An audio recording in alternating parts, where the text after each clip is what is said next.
वज़ीर कानून फेडरल को एक सेक्रेटरी लॉ वज़ीर कानून पंजाब के अपना नून लीग का बंदा बैठा है, वज़ीर कानून अपना फेडरल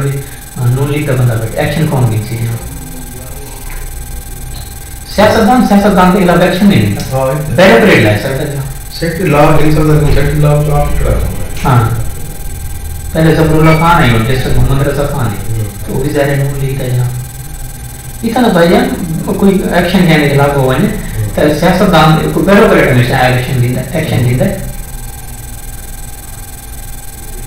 सियासतदान एमएलए का कराना चाहिए मिनिस्टर के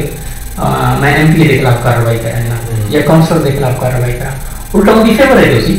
हमायत है जोसी ये तो सही तुम्हारा है ना, उन जगह पीछे कोई नहीं। सारा को पीछे हाँ